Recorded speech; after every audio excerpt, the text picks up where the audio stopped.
Good day to you. What's something that you do 10,000 times a week? 10,000 times a week. Is it breathing? Maybe. Is it blinking? Maybe. Is it your heart beating? Maybe. Or is it something else? Yes, it is something else. It is you are exposed to 10,000 advertisements every single week. Can you imagine that? 10,000 advertising messages. Go to an ATM, there's an advertisement. Take a ride in your car, you see billboards, advertising. Look at people you meet during the day, they're advertising brands on their t-shirts. Certainly watching television, you're exposed to a slew of advertising. Radio advertising, internet advertising. Advertising is everywhere in our culture. And though we have alluded to it earlier in this class, today we're going to take it on as its own subject. We're taking on chapter 12, which is all about advertising.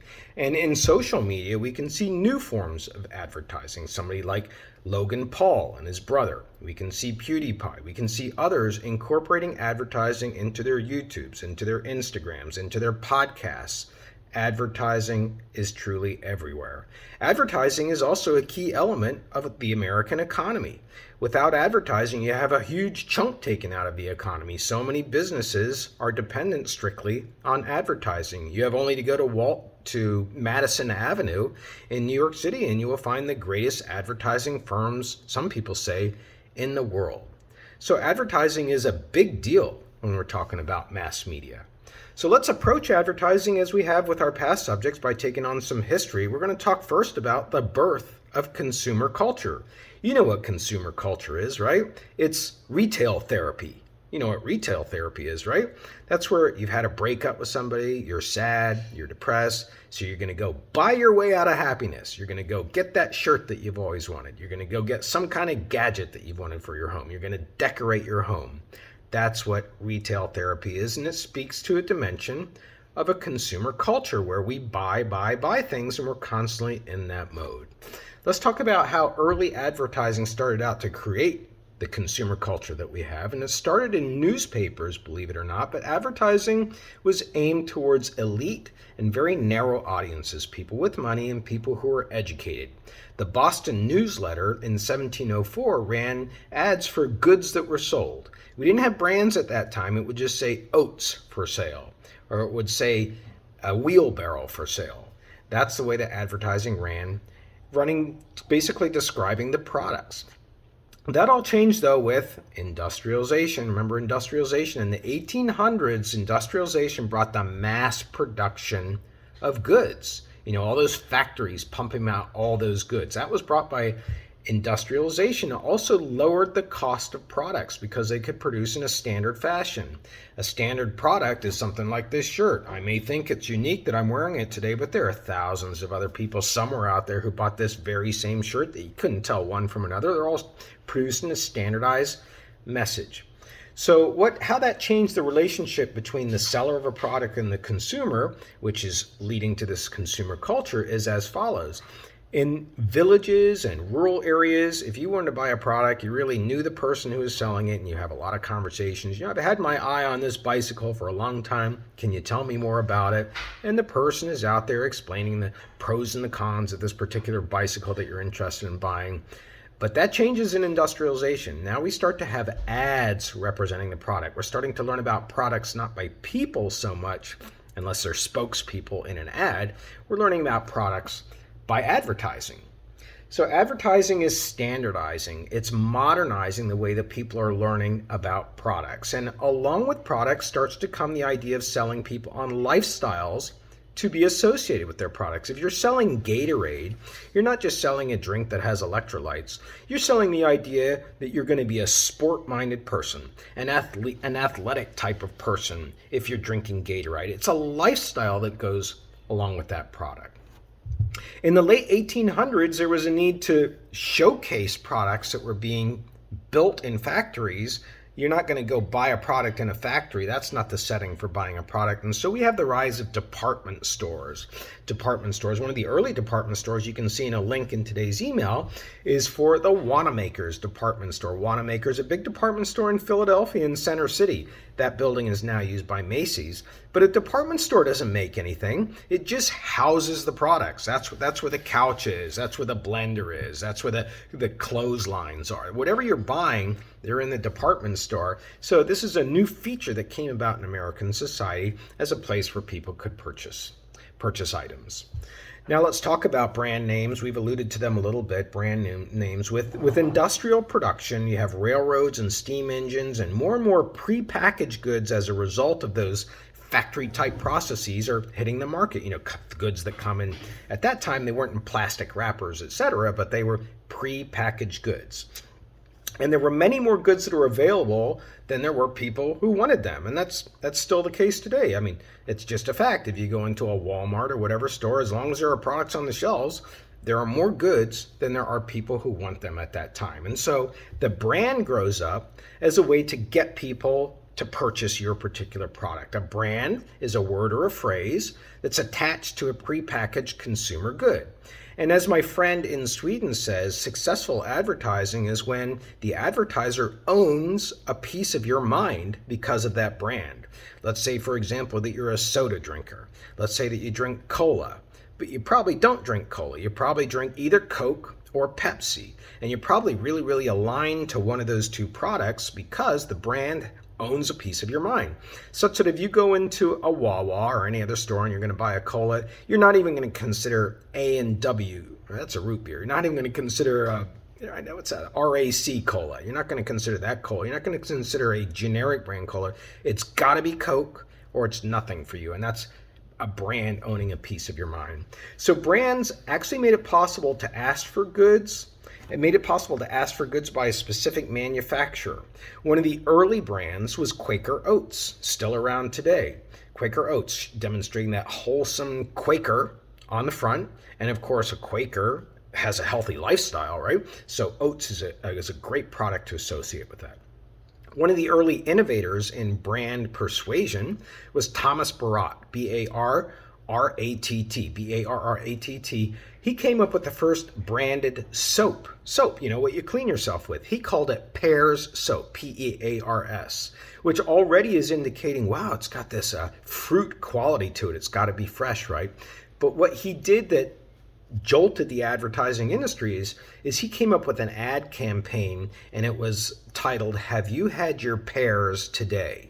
Have you had your pears today? Which is an excellent question to ask as a persuasive strategy because it means that you should be having something that everybody else is having, and if you haven't, there's a problem, right? So now let's move on to advertising supported media.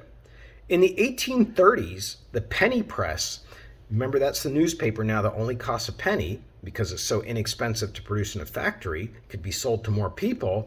That comes on the scene, the penny press, and now advertisers realize that they can get to masses of people because a newspaper is affordable by everybody, so they could get to everybody. So newspapers started to change over from subscriptions to pay for them, where you pay a monthly fee, on over to advertising is paying for the content. Advertising is paying for the content. So newspapers went very quickly from tolerating advertising for revenue to really embracing it.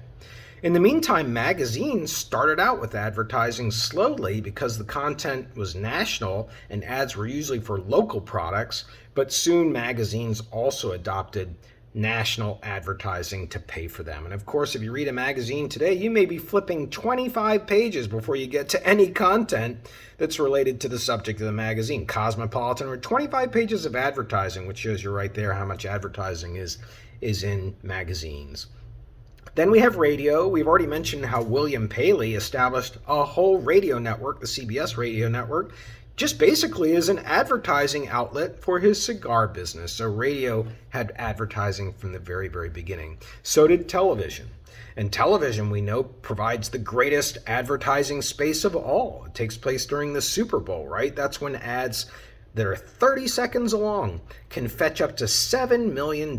Companies paying $7 million for 30 seconds to get to the American public because that's the second largest TV audience all year long compared to the Olympics. That's the number one TV audience. Now let's go on to different kinds of advertising. The first one of which is consumer advertising. Consumer advertising, and that's where an advertisement is placed locally. That means it's placed in a newspaper, a radio station, or in a pop-up on somebody's web page, and it tries to get people to make a move locally to make a purchase. You know, like when I went down to watch ZZ Top, when they were still playing with all three members before Dusty Hill died a couple years back, I saw them down at Wind Creek in Bethlehem.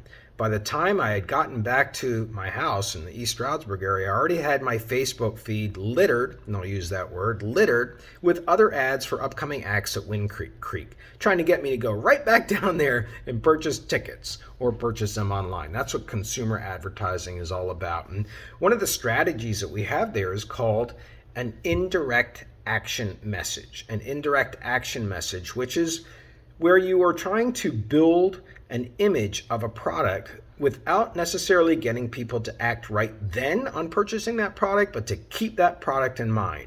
A good example is the Maytag washing machine line or the Maytag refrigerator line, or really any Maytag product. Maytag is supposed to be a product that's built on the brand that they never need repairs. They're so reliable. Many of their ads show a repair person just sitting there doing nothing because they have no job, because Maytags supposedly run longer than other appliances. And that's indirect action as a message. It's trying to get you to feel really good about Maytag so that when your washer does break, you know where to go. Another kind of advertising is advocacy advertising. Advocacy advertising promotes a particular point of view rather than a product. We have seen many successful advertising campaigns to elect Supreme Court justices, to advance bills regarding smoking or liquor, and now we may see bills regarding guns. We had the Got Milk ad campaign for many years. Almost any political advertisement falls into this category of advocacy advertising. Then next up we have public service advertising. And I don't really agree with this because you don't really have public service and advertising together. It's one or the other. Really what you have is a public service announcement. But it has advertising qualities to it, the PSA as we call it. One of the most famous ones is the Smokey the Bear PSA. If you live on the West Coast, you see this one a lot. It's all about don't accidentally start a forest fire by leaving a match in open sunlight or not putting out your campfire because the whole forest could burn down. That's an example of public service advertising. There's no company that's seeking to benefit monetarily from that. It's about providing a better way of life, a life without forests that are wrecked by fires. And so there is this organization called the Advertising Council, and that council puts out PSAs. And many of the PSAs that you hear on radio and that you listen to on television are created by the Advertising Council. Something like McGruff the Crime Dog, and that's to keep and watch on your neighborhood for others so that there will be less of a chance of crime. Yet another kind of advertising is trade advertising. Trade advertising is between businesses, right? So if you run a hair salon, you may have some magazines, or you may have a link to a site, or you may be part of a listserv, or you may be part of a social media group where advertisers that are selling products for hair salons like clippers or hair products, they're just going to be advertising directly to the businesses. They're not going to the consumer because the products are for purchase by the businesses.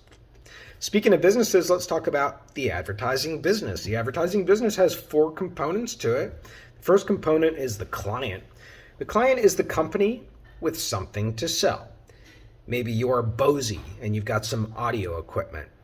Or maybe you are Del Monte and you have pineapples that you want to sell. That's the client. And you have different options with advertising for what you can use it for. You can, for example, increase the awareness of your product. You can make it known that you have this product. Did you know Google has a new way of accessing wireless internet using a product that's not really called a router anymore? It's called a Nest.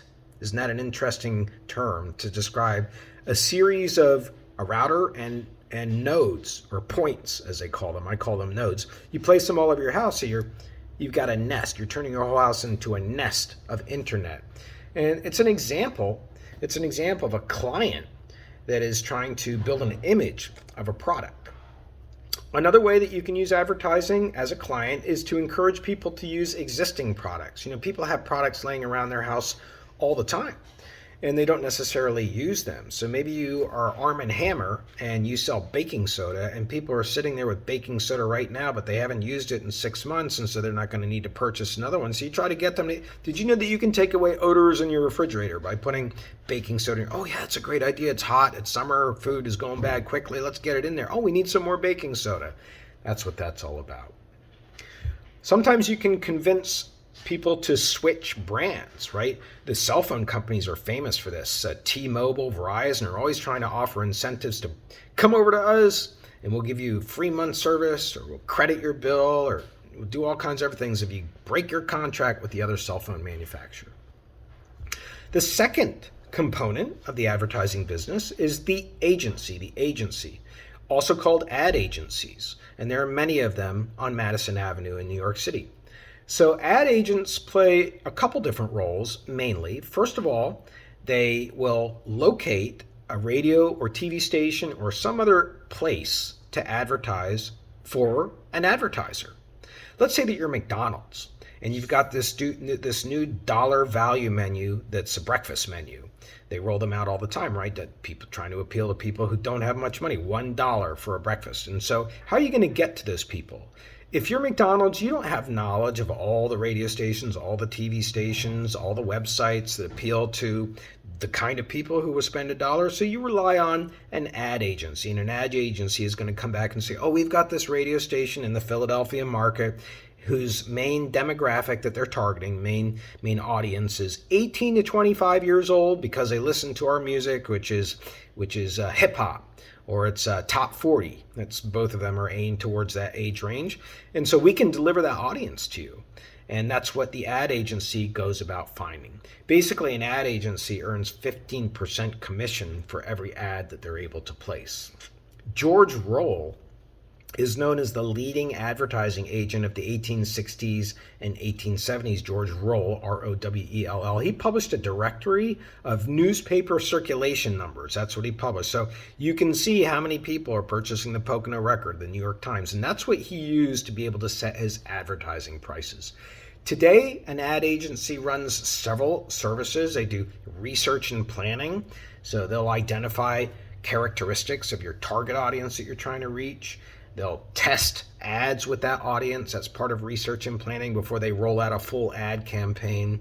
They also engage in creative activity. Ad agencies will create the ad. They'll create the billboard. They'll create the website. They're creative agencies as well.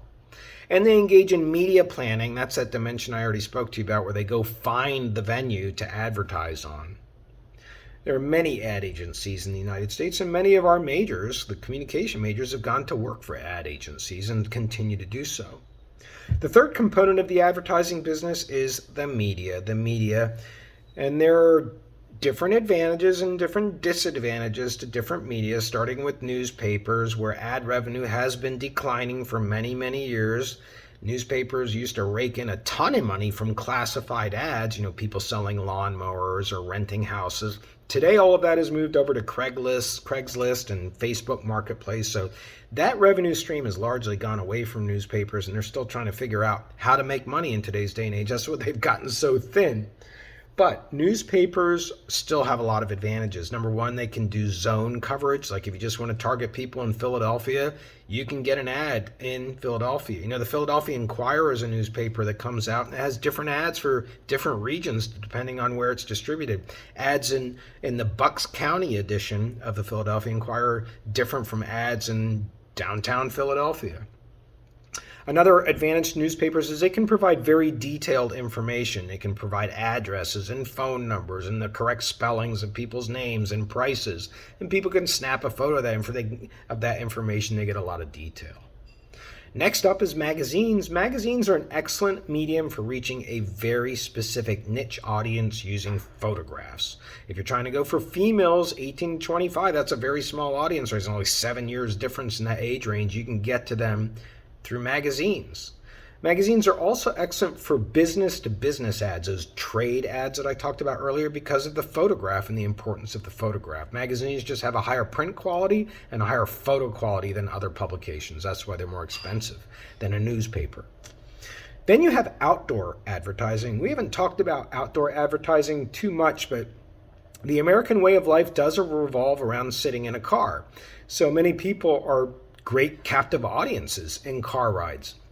That's why you have so many billboards, which not everybody is keen on. If you drive on the Blue Route, 476 in Philadelphia, the whole route is devoid of any billboards. And that's because when they put that in, the people living along the highway say, I don't want to look at that. I want to look at these things that start peeling in the winter. I don't want to look at these things that are crass and, outside my window. I want to look at the trees. I want to look at the mountains. I want to look at the sky.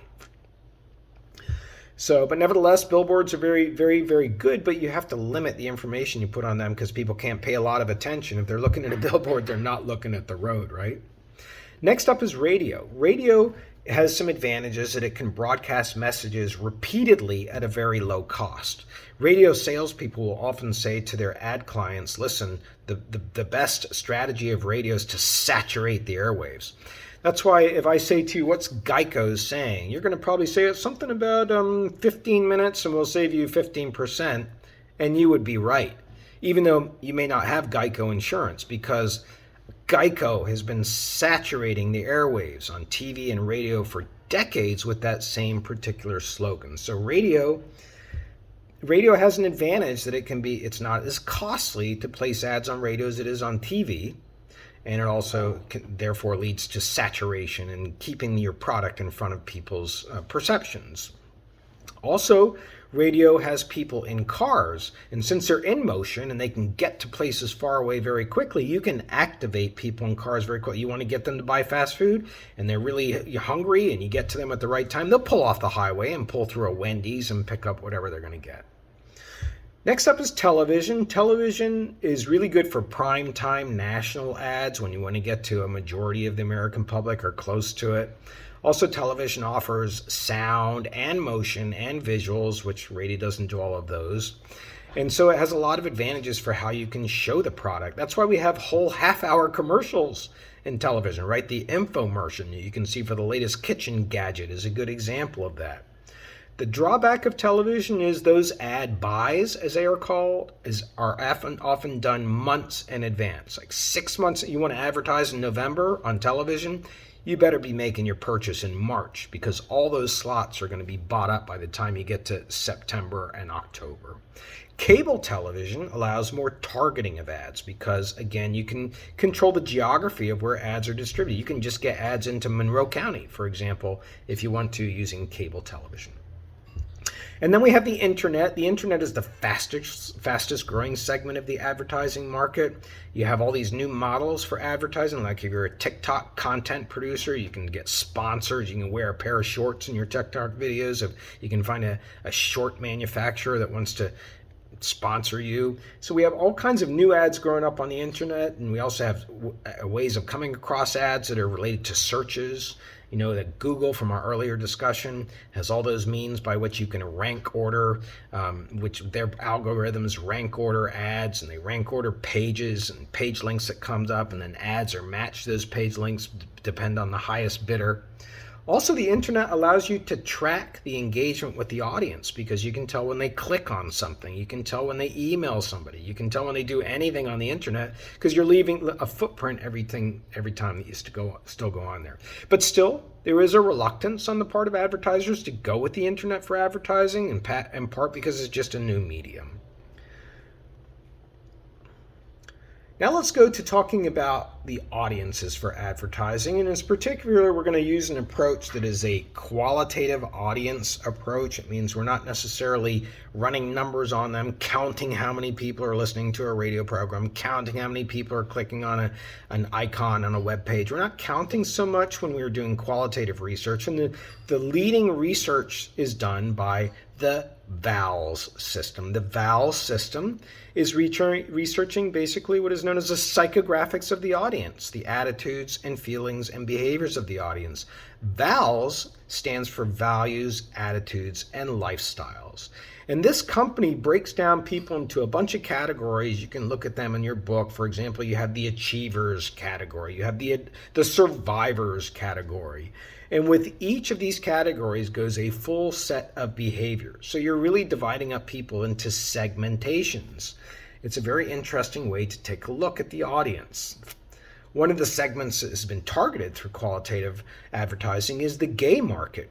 The gay market is a very lucrative market for advertising. The LGBTQ market in general, but particularly the gay market, because gay couples typically, though this is changing, do not have children. Why is that important? Because when you have children, you have a lot of expenses. Take it from me. You have a lot of expenses when you have kids. Even in their 20s, you have a ton of things that you're still fighting against paying for, but you're paying for. That's not the case necessarily with gay people, although more adoptions are taking place, and so they have a lot more discretionary income. And that's why gay people are targeted very heavily by advertising. Now let's talk about advertising in contemporary culture and some of the problems with advertising in contemporary culture. So first of all, we already know that advertising is a central element of American culture. We sing jingles to ourselves all the time. You know what the golden arches is when you see that. We just have advertising embedded in our psyche in so many ways.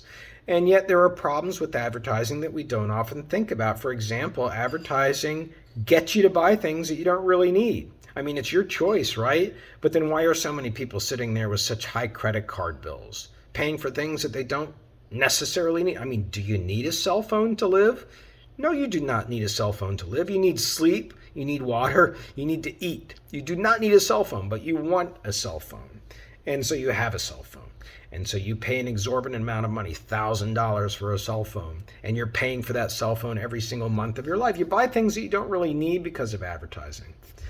Another criticism of advertising is it makes things aesthetically ugly. It's ugly to take a look around you and to see the trees blocked out by billboards, to see a human being wearing a Nike logo across their chest. Some people don't consider that to be ugly, some people do. And then we have all the ads that are on all the disposable products that end up thrown by the side of the road, missing the garbage can when people chuck them away, falling out of recycle bins. That's what we're talking about. We're talking about the ugliness of advertising. Also, a criticism is that advertising squeezes content. Yes, and particularly in news, it makes it smaller. Because if you have a half-hour news program, 8 to 12 minutes of that is going to be advertising. So when you're going up and gathering around sound bites from politicians to comment on gun massacres, those sound bites are going to be shortened to make room for the advertising. And in fact, in newspapers, the ads are laid out first, and then the stories are planned for where they're going to go. Also, advertising teases us unfairly. It tells us, okay, you got to stay tuned if you want to get this deal. It tells us if you want to have hair without dandruff, you've got to get this product, and we're going to show you how. We're not going to show you right now. You're going to have to subscribe. You're going to have to join our email list. You're going to have to supply your email. There's a big tease before things are finally delivered. Also, a criticism is advertising makes things cost more. Adds about 5% to every purchase that you make, which is not a big deal if you're purchasing something for $1 like a hot dog. But if you purchase a car, 5% makes a big difference. That's how much is going to selling to the advertising campaign to sell the car. And finally, and there are many more criticisms, by the way, and finally, advertising helps to sell bad products. Like, there is nothing good about soda or cigarettes or candy, or people would say cosmetic surgery or tanning. They're not healthy. They may make you look different or make you feel better, but people are buying them, right? They're not good for you. So that's one issue having to do with advertising in contemporary society. Another issue is clutter. Clutter has to do with too many ads. Just take a look at Times Square in the link that I took you. Do you see all of those ads, or too many of them? This is a problem really for advertisers trying to break through all of the clutter. And then we have subliminal advertising. That's another kind of advertising that takes place by working on your unconscious. One of the most famous examples of subliminal advertising was a movie theater in New Jersey, where they took a film and they spliced in the middle of the film, just briefly, like less than a second, a shot of a soda cup with condensation on it, making it look like it could really quench your thirst. And that was followed by popcorn. Or maybe I got it the other way around. Popcorn first and then the soda. And what they found was people rushed to the concession stands more than if these two things were not spliced into the film, and purchased a lot more soda and popcorn without even realizing it, because it's being suggested to them with such a short time frame. Now, some have said that's illegal, immoral, but subliminal advertising is just another technique. And then there is the whole issue of advertising to children.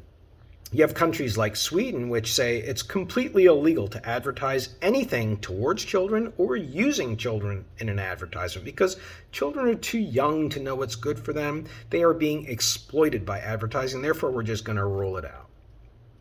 That takes us now to the future of advertising. We know there's probably always going to be a future for advertising in America because of capitalism. Capitalism relies on advertising, but we do know there will be more, first of all, integrated advertising. Integrated advertising is where you have advertising and public relations and sales promotions and interactive media. Like Denny's. Denny's, the restaurant, ran an interactive campaign where they put ads in newspapers, they ran television commercials, they had a contest to write in what's your favorite Denny's meal, and then if you went to Denny's, you could get a free meal of pancakes or whatever they're offering, and then they would put out a press release that they would send to news organizations, hoping that news organizations would cover this unique campaign. That's integrated marketing. We also know there will be more mobile phone advertising, using your phone to advertise you're carrying it in your pocket. You have it with you all the time. And they're almost always on unless you're out of battery. And so you can get to people very easily through their phones. We also know that the future will probably include product placement. Product placement is where an advertiser pays for a product to be embedded in the media content so that people see it as part of the natural part of the film or the TV show. Jurassic Park is famous for this. In Jurassic Park, you have Mercedes-Benz. That's product advertising. Mercedes-Benz has paid for a Mercedes to be in Jurassic Park, and when the Mercedes appears, that Mercedes logo is going to be front and center in some of the camera shots. And finally, we have social marketing. Social marketing brought about by social media. This is where you get credibility for purchasing a product by people who are on social media knowing others who are using the same product. I know somebody who has lupus. That's a disease. And she's posting on Facebook that she has this new product that she's using that's finally giving her energy. The thinking is that somebody who's friends with that person is going to trust that person a lot more than they're going to trust somebody who they don't know. And that really is the whole basis of social media influencers, a very big chunk of the advertising strategy that's taking place on social media today. So as you go about the rest of your day, keep in mind you're on the way to doing something 10,000 times a week, and that is taking in advertising. Have a great day.